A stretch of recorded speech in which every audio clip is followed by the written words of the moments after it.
71-এ আমি দেখছি যে একটা পরিবারে, আমার গ্রামেই একটা পরিবারে পাকার মেয়ে 6 জন না 7 জনকে গুলি করে মারিয়ে গেছে।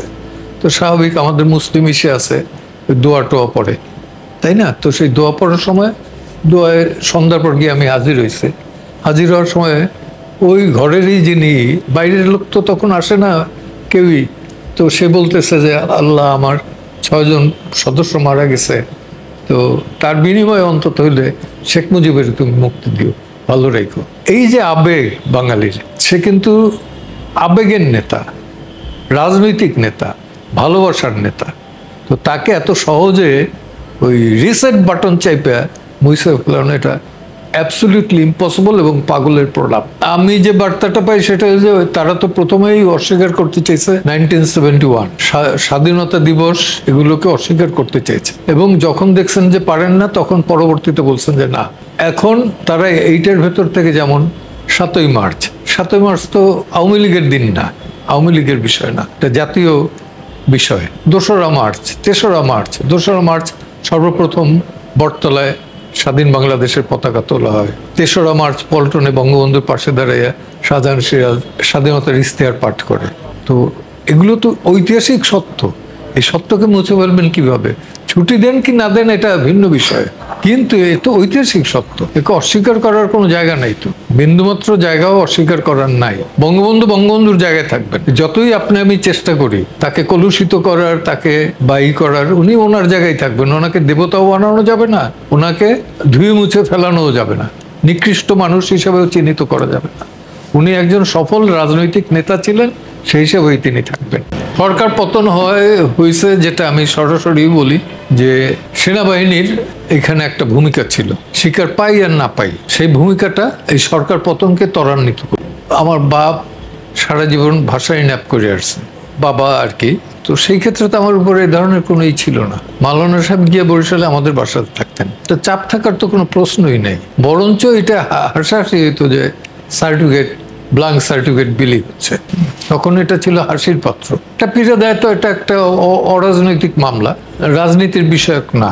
এবং ওই 180 জনের ভিতরে আমার দিচ্ছে 94 নম্বরে। এবং এটা মূলত ঘটনাটা নাকি শুনলাম, যেটা এখন সত্যি কি মিথ্যা তার আমি জানি না, যে করেছে তার বাড়িও উলানিয়া, বরিশালের মেহেন্দিগঞ্জের। যাদের বিরুদ্ধে করছে ম্যাক্সিমামই উলানিয়ার লোক, মেহেন্দিগঞ্জের লোক, এবং মেহেন্দিগঞ্জের পলিটিক্স নিয়ে এটা। তা আমি আমার জীবনে বোধহয় উলানিয়া আমার আত্মীয়, এবং উলানিয়ার নাম শুনবেন, উলানিয়া, এই যে জাস্টিস জুবায়ের চৌধুরী, এদের বাড়ি কিন্তু উলানিয়া। গাফফার চৌধুরীর বাড়ি কিন্তু উলানিয়া। ফুয়াদ চৌধুরী দীপ্ত টিভির, তাদের বাবা আমিনুল হক চৌধুরী সাহেব বরিশালের আওয়ামী লীগের সভাপতি ছিলেন এবং গভর্নরও ছিলেন বাকশাল হওয়ার পর, তার বাড়ি উলানিয়া। এরা আমাদের আত্মীয় স্বজন। ওইখানে আমি গেছি বোধহয় সর্বসাকুল্যে আমার জীবনে 3 বার। এখানে তো খুন খারাপির ভেতরে আমার জড়াবার কোনো প্রশ্নই নাই।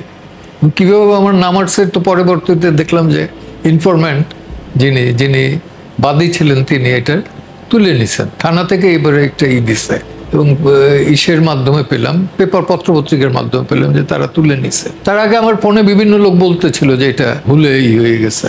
তো ভুলে তো নাম একদম অ্যাকুরেটলি জেডাই খান পান্না, অ্যাডভোকেট, বাংলাদেশ সুপ্রিম কোর্ট, এভাবে তো আসতে পারে না, কেউ না কেউ ইনসার্ট করছে এখানে।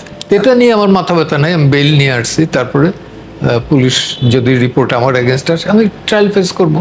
পাকিস্তান আমল থেকে মামলা হয়েছে, 67-এ মামলা হলো অ্যাটেম্প টু মার্ডার কেসে, সিমিলার। 68-এ আমার রাস্টিকেশন হয়। করাচিতে গেলাম 69-এ 21 ফেব্রুয়ারির জন্য একটা শহীদ মিনার তুলতে গেলাম, ওইখান থেকে পুলিশ তুলে নিয়ে গেল, একদম তুলে নিয়ে 21 তারিখ সকালে ছেড়ে দিয়েছে, যাতে শহীদ মিনারটা তুলতে না পারি। তার পরবর্তীতে 75-এর পরে অ্যারেস্ট হলাম, 27 মার্চ ছিলাম 17টা মামলা নিয়ে। তো এইগুলো আমার খুব একটা পীড়া বা দেয় তা না, বরঞ্চ এখন আমার পিতামাতা যদি জীবিত থাকতেন তাইলে অনেকটা সামাল দিতে পারতেন, কিন্তু আমার স্ত্রী বা আমার কন্যারা, এরা এই ধরনের রাজনীতি বা এটা দেখে না। তারা একটু বিচলিত হয়, এবং আমি যে বিল্ডিংয়ে থাকি, একটা অ্যাপার্টমেন্ট বিল্ডিং, 36টা পরিবার থাকে, তারাও একটু বিচলিত হয় যে উনি আমাদের মধ্যে বয়োজ্যেষ্ঠ, তো ওনার কারণে যদি বাসাতে পুলিশ ঢোকে বা কোনো মান সম্মান হানি হয় কিনা, এইসব আর কি হয়। আমি বলবো যে আমার দৃষ্টিভঙ্গিতে যারা মৌলবাদী চিন্তা ভাবনার সেই ধরনের কিছু লোক এখানে আছে, that's why it is different. এরা প্রগতিবাদী না, এরা মৌলবাদী, পশ্চাৎগামী রাজনীতিতে তারা বিশ্বাসী। ছাত্রদের মধ্যে ছাত্র সংগঠনে তাদের সংগঠিত করার একটা অভাব ছিল, সচেতন করার একটা অভাব ছিল, কিন্তু জনতার মধ্যে এখনো রাজনৈতিক দলের প্রভাবটাই বেশি। সেটা হতে পারে ছোট রাজনৈতিক দল, কিন্তু তাদের প্রভাবই বেশি।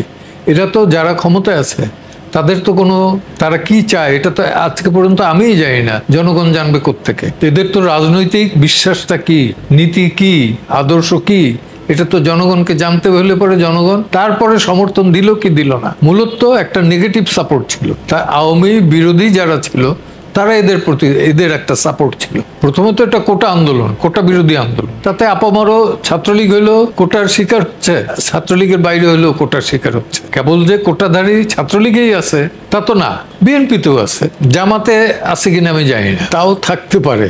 কারণ যে হারে মুক্তিযোদ্ধা, 53 বছর পরে কেন মুক্তিযোদ্ধা সার্টিফিকেট বিতরণ হবে, কেন যাচাই বাছাই কমিটি হবে, তাই না? যে কারণে আর কোটা কেন, এখানে মেধা অগ্রগণ্য।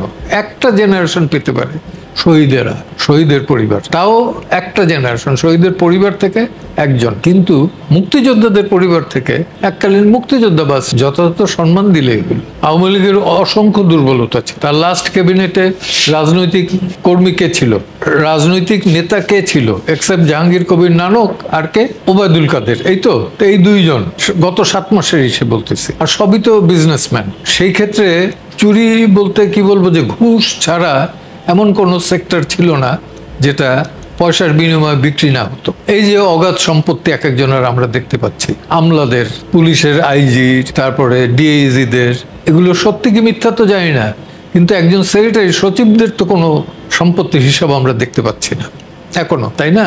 তো আমলা কর্তৃক এখনো দেশ পরিচালিত হচ্ছে, তখনও ছিল। তবে যে কারণে মানুষ খুবই অসন্তুষ্ট ছিল, প্রথমত হইল এর আগের ভোটটা হইল দিনের ভোট, রাতে মানুষ ভোট দিতে পারে নাই। আবার পরের বার হইল নিজেরা নির্বাচন, কোনো দল নাই, আওয়ামী লীগ মনোনীত, আর আওয়ামী লীগ মনোনীত নয়, স্বতন্ত্র। তো এই যে ধরনের নির্বাচন, এই নির্বাচনগুলো তো মূলত গ্রহণযোগ্য না, সেই আক্ষেপটা এদের গিয়ে পড়ছে। অর্থাৎ অ্যাবসলিউটলি একটা নেগেটিভ পলিটিক্সের কারণে এদের উত্থান। এরা নিজেরাও তো হারুনের ডিবি হারুনের ওখানে বসে একটা আন্ডারটেকিং দিছে, দিয়ে তারা স্টেটমেন্ট দিল, আন্দোলন তারা করল। যদি এখানে রিলিজটা আমরা না করাইতে পারতাম, যদি না বলতে পারতাম তখন, তাহলে তো এরা থাকতো, ভেতরে থাকলে পরে তো আন্দোলন গেছিল তখনকার মতো। যদিও বাইরে থেকে কেউ বলছে যে না, এটা আমরা মানি না। এই নেতৃত্ব দিয়ে তেমন কি পাবেন? সরকার পতন হয়েছে, যেটা আমি সরাসরি বলি যে সেনাবাহিনীর এখানে একটা ভূমিকা ছিল, স্বীকার পাই আর না পাই, সেই ভূমিকাটা এই সরকার পতনকে ত্বরান্বিত করে। ফলাফল আসার জন্য কেউ মামলা এটা দেয় নাই, আমার যেটা ধারণা এটা হ্যারাসমেন্টের জন্য দিয়েছে, তারা হ্যারাস হবেন, যতদিন মামলা থাকবে ততদিন হ্যারাস হবেন।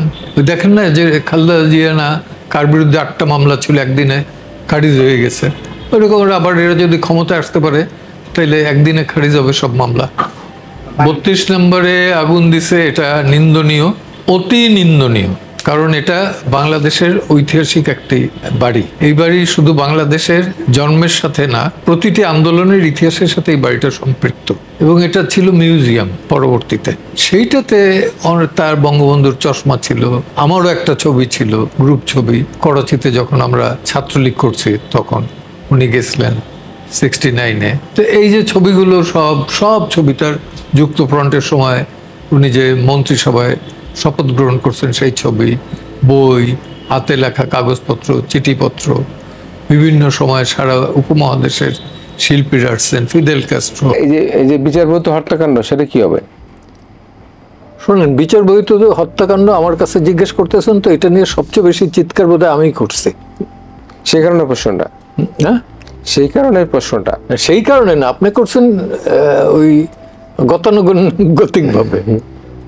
বিচার বহির্ভূত হত্যাকাণ্ড এটা এখনো, আগেও বলছি, এখনো বলি যে এটা করা মানেই হইল যে বিচারের বাণী নিভৃতে কাঁদানো, বিচারের প্রতি এবং আদালতের প্রতি অবজ্ঞা সৃষ্টি করা, বৃদ্ধাঙ্গুল প্রদর্শন করা। এটা অন্যায়, ঘোরতর অন্যায়। দুই ধরনের অন্যায়।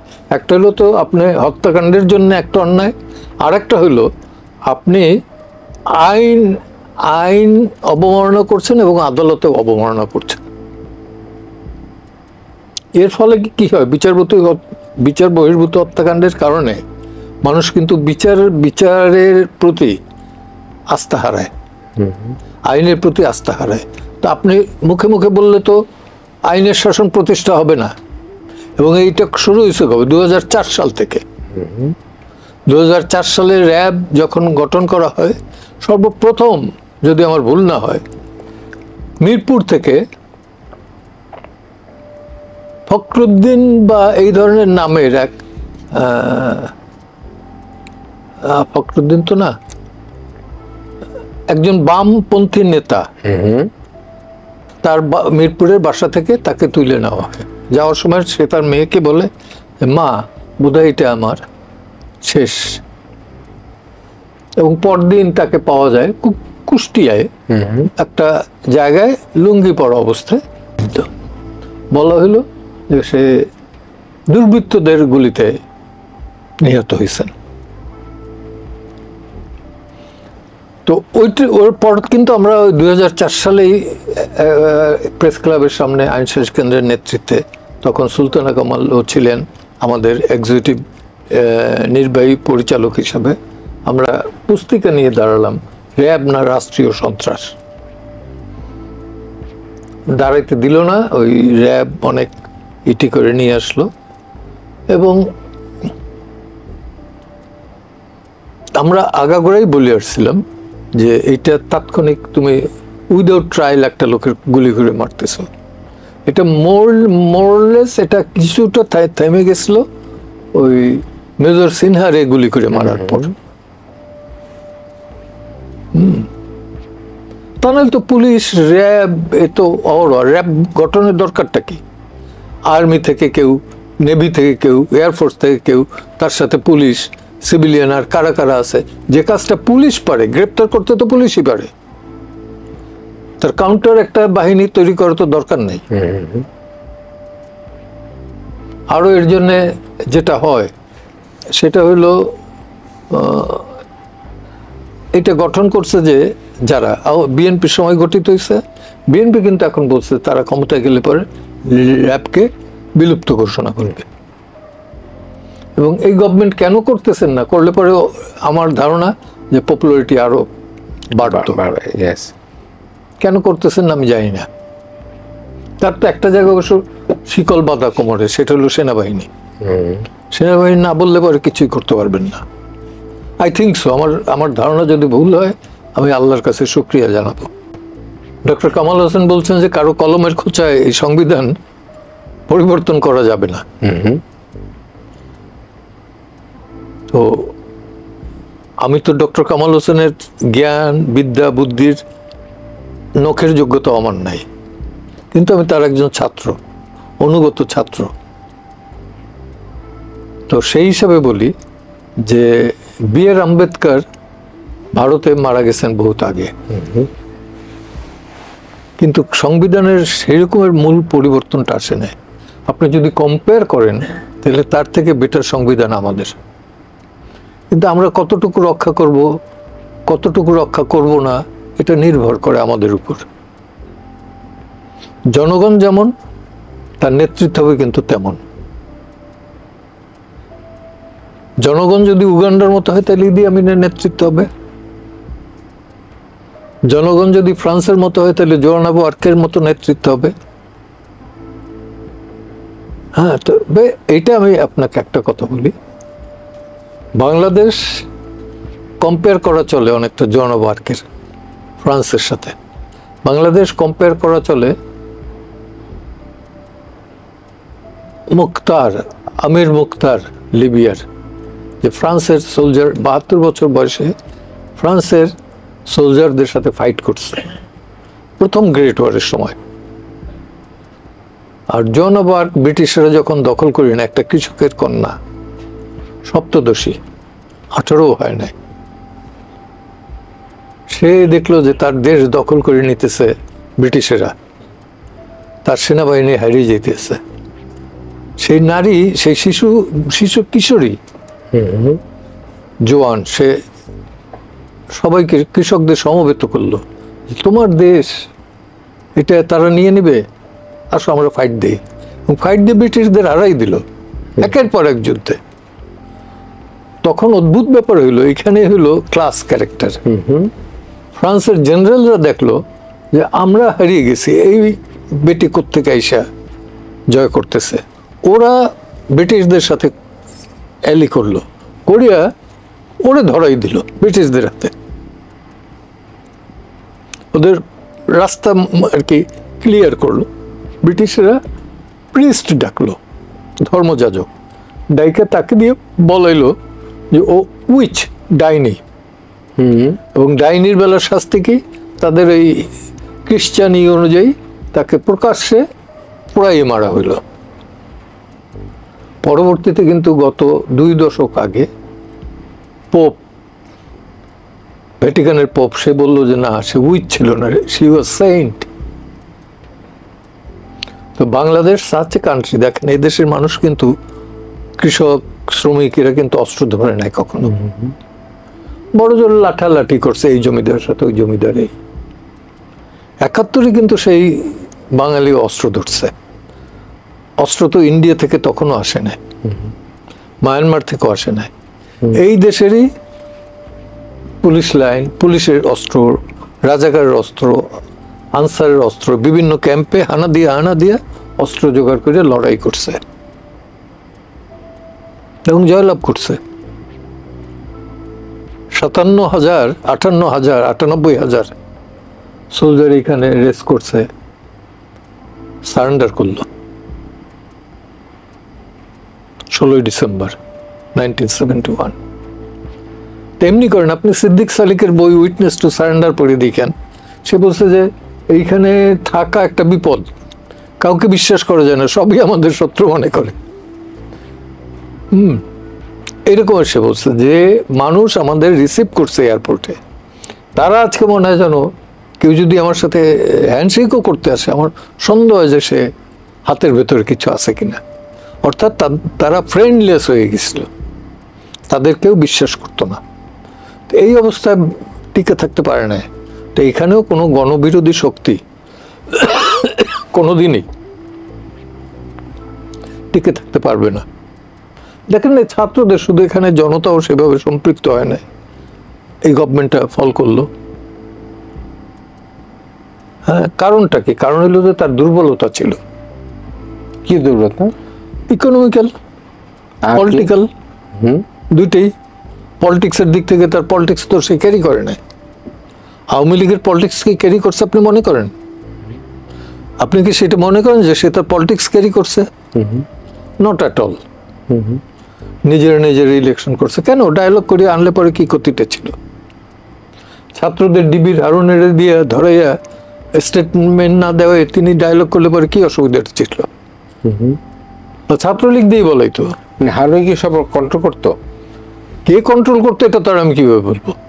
বাট হারুনের তো একটা ইনফ্লুয়েন্স ছিল ঢাকা শহরে, এতে তোর সন্দেহ নাই। যে কারণে গিয়ে সুপ্রিম কোর্টের মতো জায়গায় তারা নির্বাচনটা করতে দিল না, গায়ের জোরে করলো। অথচ একটা প্রফেশনাল জায়গা, সেই জায়গায় আপনি করতে দিলেন না, পুলিশ ঢুকাইলেন। আচ্ছা, ওইটা প্রধান বিচারপতির অনুমতি ছাড়া পুলিশ তো ভালো কার ঢোকার কথা না।